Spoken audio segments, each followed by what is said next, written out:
Welcome back, students. In our previous video we have discussed the chapter friction. पिछले video में हम लोगों ने फ्रिक्शन के बारे में पूरा डिस्कशन कर लिया था.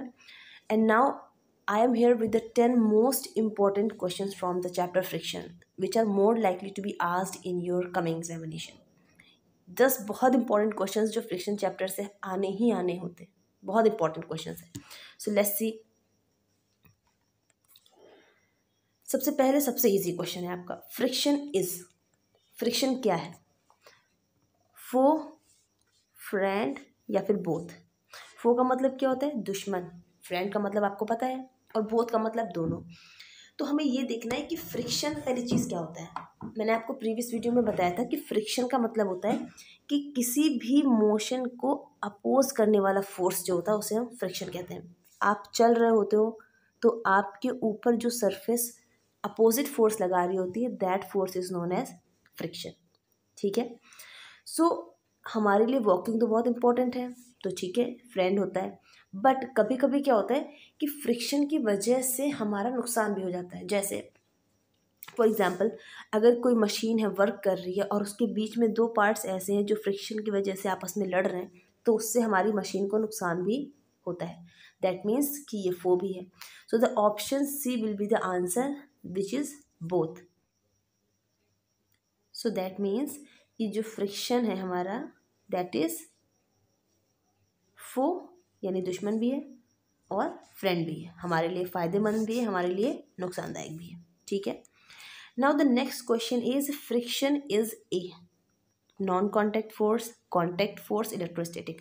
इलेक्ट्रोस्टैटिक का तो कहीं कोई लॉजिक ही नहीं बनता है. जो कॉम्पिटिशन है, जो कन्फ्यूज़न है, वो इन दो में है, नॉन कॉन्टैक्ट और कॉन्टैक्ट. तो सबसे पहली चीज़ तो आपको मैंने बताया था ना कि अगर आप चल रहे हो तो सरफेस जो आपके ऊपर फोर्स लगा रही है, तो सिंपल सी बात है, when you are walking like this, तो आप उस सरफेस के टच में हो, और जो फोर्स टच की वजह से एक्शन में आ रहा है, एग्जिस्टेंस में आ रहा है, that is known as contact force. ठीक है. समझ आ रहा है कि वो फोर्स जहाँ पर फिजिकली दो बॉडीज़ आपस में टच हो रही हैं. तो यहाँ पर ऑब्वियस सी बात है, फॉर एग्जांपल ये आप हैं, आप चल रहे हैं, तो इस फ्लोर से तो आप फिजिकली टच में है ना. ये आपका पैर और ये सरफेस टच में है, यानी कांटेक्ट में है. तो यानी क्या मतलब हुआ कि हमारा जो फ्रिक्शन है वो कांटेक्ट फोर्स है. Next question is friction depends upon. Friction किस पे डिपेंड करता है?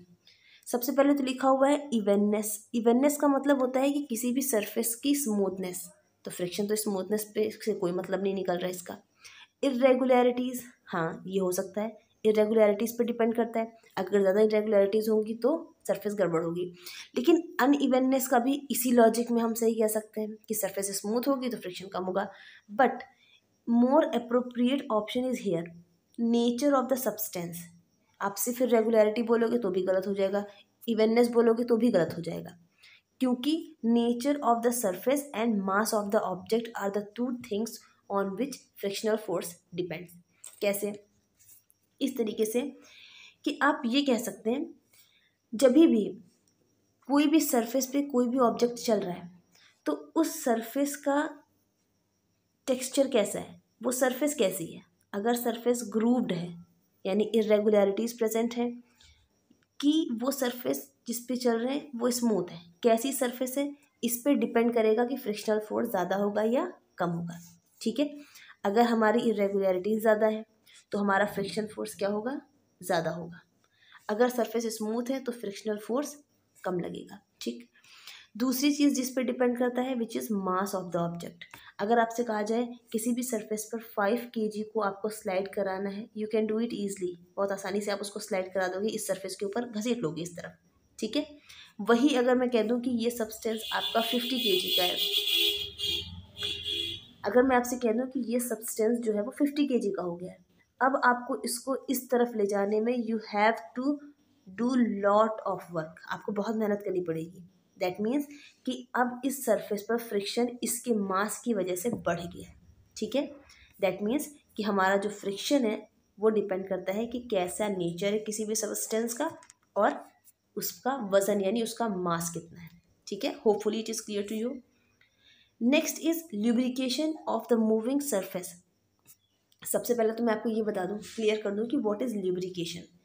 ल्यूब्रिकेशन का मीनिंग क्या होता है कि किसी भी सरफेस पर, सपोज करिए ये एक सरफेस है, ठीक है, एंड दिस इज़ यू।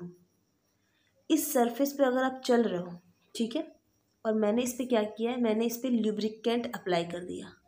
अब आप पूछोगे ल्यूब्रिकेंट क्या होता है, तो ल्यूब्रिकेंट में आपका आता है grease, oil, soap solution, all these things are lubricants.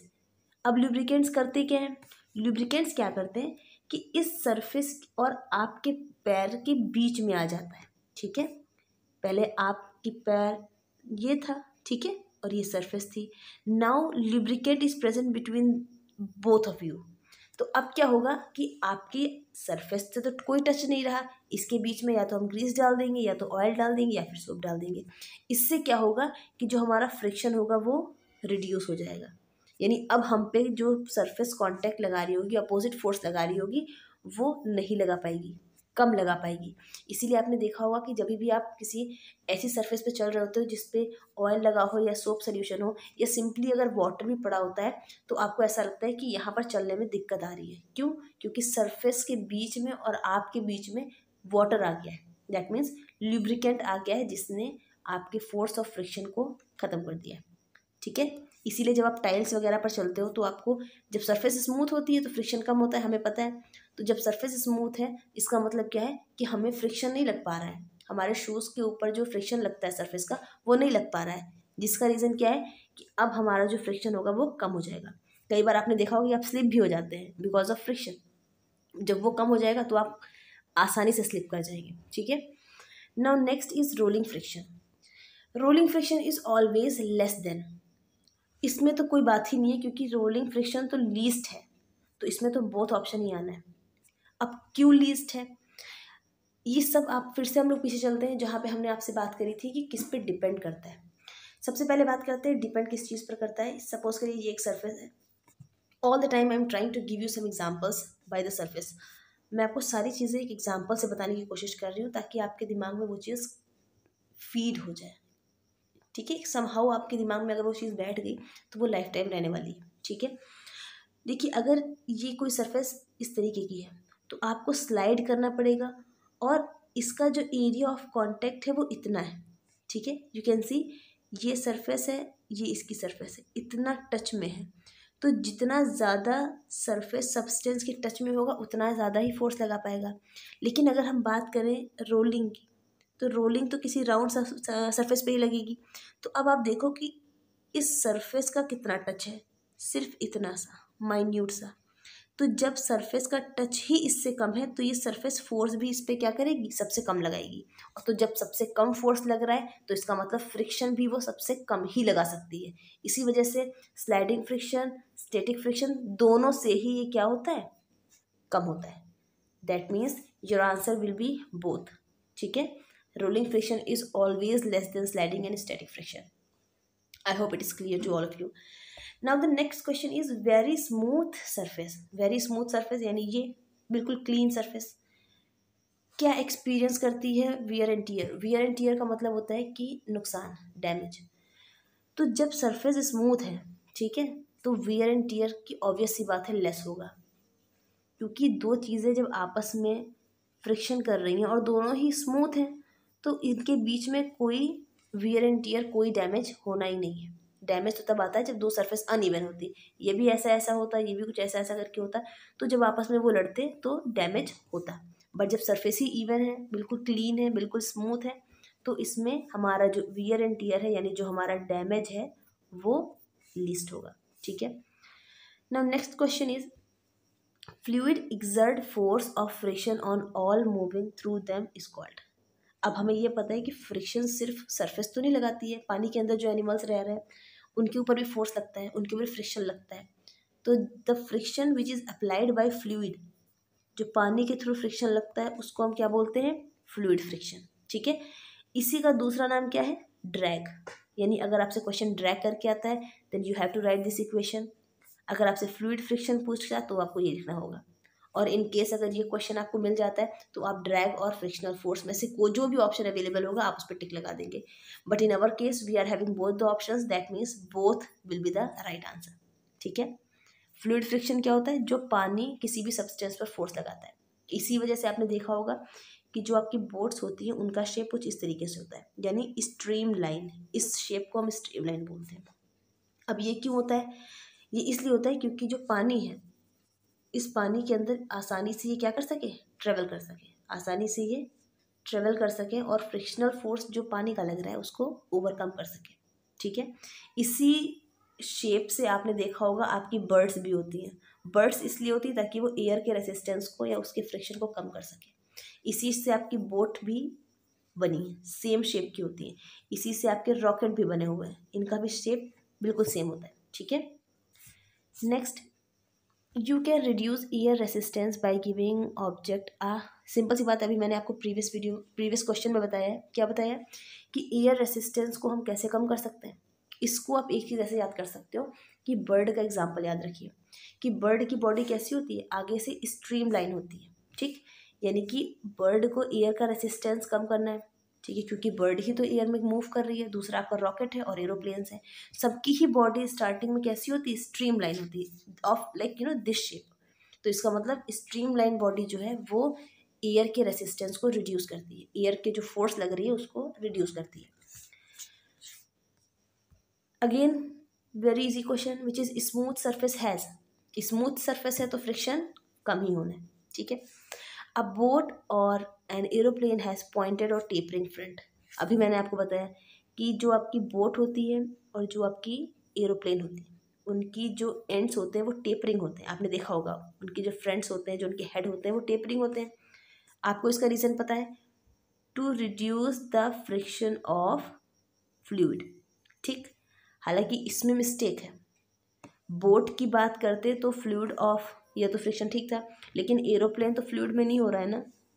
That means boat के केस में तो इट इज़ करेक्ट। बोट को स्ट्रीम लाइन हम लोग इसीलिए बनाते हैं ताकि वो फ्लूइड के फ्रिक्शन को कम कर सके। और अगर एरोप्लेन की बात करेंगे तो इसमें फ्लूइड की जगह एयर आ जाएगा।